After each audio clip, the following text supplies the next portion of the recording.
Today we're going to look at 10 sleeper wide receivers that you can look for in your fantasy football drafts or the waiver wire. We'll probably pump out a few more sleeper videos throughout the week to help you with your drafts, to help you look at the deeper players. We're going to start off a little less deep and then go deeper throughout the video. This isn't a ranking. This is an order. I really just looked at wide receivers and said, hey, this is a good guy to talk about today. Let's talk about them. But before we dig in, you need to click that subscribe button right now because we're talking about these players every day. We're strategizing for your drafts every day. You're drafting right now, and you need it. And we're going to be talking about the waiver wire and helping you set your lineups throughout the season every day as well. Click that button right now. Stop losing your leagues. You're going to win it by watching these videos right here. Gabe Davis is cheap. Gabe Davis is in a different situation, but it's not too much difference because we got Trevor Lawrence back there. And just like Josh Allen, Trevor Lawrence wants to throw the deep ball. He wants to sling it. Trevor Lawrence, last year top 5 in ADOT when tossing the ball downfield. He wants to sling it deep. They brought in 2 deep ball wide receivers, Gabe Davis, Brian Thomas Jr. I love Brian Thomas Jr. He's one of my favorite lottery tickets. He's also more expensive, and we're looking at sleepers. Brian Thomas Jr. is not a sleeper unless you're in a league with a bunch of people who are just not paying attention right now. But Gabe Davis, you can catch him in double-digit rounds, and maybe in a home league, you might even see him on the waiver wire. He is spiky. He is one of those players that will give you no production at all, then randomly, the right matchup, 20, 25, 30 fantasy points. Then nothing at all, then randomly, the right matchup, 20, 25, 30 fantasy points. That's probably what we're going to see right here. We got some competition in the offense. He's still going to get some deep balls. The media around Jacksonville, whenever they're looking at him in training camp, they call him Agent Zero. They're excited about him. I think Gabe Davis is going to give you similar splashy production, which you may not want. But at this price tag, it's something that you might need because when you're plucking wide receivers off the waiver wire or you're looking for someone off the back end of your bench, the one thing you can say about a wide receiver like this is if they hit, they will win your week. If you pick up an average jabroni off the waiver wire, they might comfortably get you 9 or 10 fantasy points, but they're definitely not going to win your week for you. They might help you not lose it, but it might be the same results nonetheless if Gabe Davis gives you a big bust week versus that random jabroni wide receiver just scoring their average output. Might want to shoot for the upside if you want to go for a cheap wide receiver into the double-digit rounds. A.D. Mitchell is one of my favorite lottery ticket wide receivers. Those rookie wide receivers going in the middle rounds are kind of expensive. There's also running backs there that you may want to pivot to. There's a lot of options in this year's draft. So if you do not want to draft a guy like Brian Thomas Jr., who we talked about earlier, or a Ruma Dunze, or a Lad McConkey, or any of the other guys in those middle rounds, because you want one of those running backs, but you still want a lottery ticket wide receiver on the back end of your bench, A.D. Mitchell might be for you. So in Underdog Fantasy, he's going in round 11. He might fall back a little bit more in your home league. The thing about him, he's a rookie with good draft capital, 4.3 speed, a good route runner. He can separate downfield. He's been looking good in training camp. He could be a guy that splashes with production. I look for him to be kind of volatile, but you never know. He does have the talent to take over, but he's a lottery ticket wide receiver that you're getting on the cheap. You're holding, you're diamond fisting, and if it doesn't materialize, you just release him back to the waiver wire. It's catch and release. You catch your next fish and you roll with it. But A.D. Mitchell has some upside here, and you're going to catch him for cheap in the double-digit rounds. He has as much upside as any of the other rookie wide receivers being drafted ahead of him, and he's in a spot where he has a young quarterback that can throw those YOLO balls to him, and he has been looking good with Anthony Richardson. Darnell Mooney. If you want something more stable in the later rounds with some upside, and he's proven to have upside with Justin Fields in the Bears offense. Now we got Kirk Cousins throwing the rock. Now we got some other options alongside him where he doesn't have to do as much of the dirty work, just run his routes.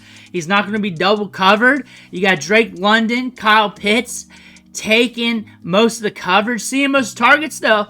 But Darnell Mooney is going to see probably about 4 or 5 targets a game. he's going to get some workload. And in the right matchups, he'll probably have some spike weeks. I expect a couple spike weeks this season, and I expect a decent trend line of production. Averaged 9.3 fantasy points per game since 2020. You could probably catch that maybe a little bit more this year with some spike weeks. And I like that with Darnell Mooney at wide receiver 68 price range. Going to be free in your drafts. And if you're hurting at wide receiver, this is a guy to look at. Xavier Legette. He's another lottery ticket wide receiver. First round draft capital in the NFL draft. 4.3 speed at 221 pounds. He will be on the field as long as he's healthy. He's been nicked up in training camp, but he's cheap. He's a dart throw. He's a lottery ticket that you diamond fish just in case. I look for Deontay Johnson a good target share. I look for Adam Thielen to get a decent target share. I look for Xavier Legette to flash a little bit this year. It may not amount to fantasy production, but it could. It could in the right moments. He might be getting some drag routes over the middle and get you some yards after the catch or something. It might materialize mid-season, late in the season, or it might just sneak up on you.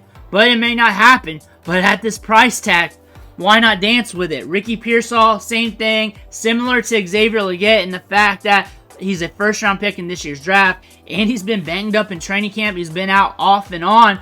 But Brandon Ayuk, Deebo Samuel, two very good wide receivers. Deebo Samuel's had an injury history throughout his career, at least these recent years, and you never know what could happen. He's a good first-round wide receiver and create separation and get downfield. Sticky situation here, considering you got incumbent pass catchers in this offense, but he's cheap, he's got upside, and he's got the draft capital you can get behind, and could be a sneaky play later on down the road. Adam Thielen, we talked about him earlier, but he's consistent. He's kind of safe for the back end of drafts. Might get you some spike weeks. He's not a wide receiver that's going to win your league. That's not what you're drafting him for. You're drafting him to get you 10, 11, 12 fantasy points per game. Score you maybe 10 points here, 11 here, maybe a 15 spot here and there. But you're getting him for stability because you jacked up the wide receiver position in the start of your draft. And now you got to get some wide receivers who can score for you. Jalen, Polk. We got other wide receivers in this offense who are doing some things. Pop Douglas and company, Kendrick Bourne. But if you're looking at the rookies, if you're looking for upside to win your league, you're trying to cash in on a lottery ticket, it's him and Javon Baker. Jalen Polk's a little bit up there on the depth chart. Jalen Polk's got some pop in his step.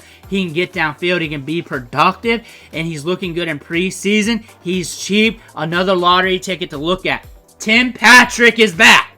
And it's been since 2021. But Tim Patrick is back, and he's going to be the outlet over the middle, short to intermediate, for Bo Nix. And Bo Nix is a wild card here, because we got to see how he progresses as a rookie.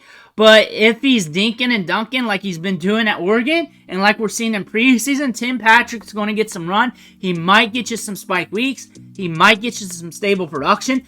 But look at it, what he did down there back in 2021 when he was healthy. He's been injured since then. He can be productive. He's free. He's not getting drafted in drafts right now. He's a guy to pay attention off the waiver wire. If he's getting targets, you may want to run to him. Jalen Tolbert is a guy you're not drafting right now. You're not drafting Jalen Tolbert unless your league is deep, unless you've got some extra rounds there. But Jalen Tolbert's a guy to pay attention to. Michael Gallup's gone. Brandon Cooks was banged up a tiny bit in training camp.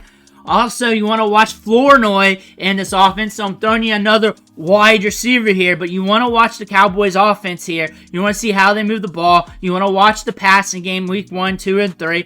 Maybe you're picking up Tolbert. Maybe he's getting more targets than realized. 2.1 targets per game last year. His numbers have been progressing up. He's from a G5 collegiate program, a smaller collegiate program. The team likes him a lot. They want to develop him. They want to use him. That's why they did not bring any wide receivers of consequence after Michael Gallup was gone. We're also hearing that a lot from the Dallas Cowboys podcast, which is Dallas Cowboys Media, which means they got some inside track to what the coaching staff and everybody feels like. Jalen Tolbert might get more opportunity. That could lead up to 3 targets a game. That could lead up to 5 targets per game. But again, what I said on the baseline, pay attention to the Cowboys offense. Jalen McMillan has been making plays all training camp long. We've talked about him ad nauseum. I at least try to talk about him at least once a week, sometimes 2 to 3 times a week here on the channel. I do a lot of videos so you can just catch what you can catch. Jalen McMillan's been doing good in preseason. He's been doing good in training camp. Pretty much any camp with the Bucs, he's been looking good. And when you look at what he did at Washington, he's a good route runner. He can get downfield. He can separate. He's got good hands. He could be a guy that sneaks up on you with good fantasy production if something happens to Mike Evans and Chris Godwin. But those are 10 sleeper wide receivers that we're looking at right now. They could blow up on you at any given moment. There's some upside. I will have more sleepers coming at you throughout the week like I always do around draft season for fantasy football. Hit that subscribe button, though, so you don't miss out on that. I want to thank you for watching. Catch you on the next video.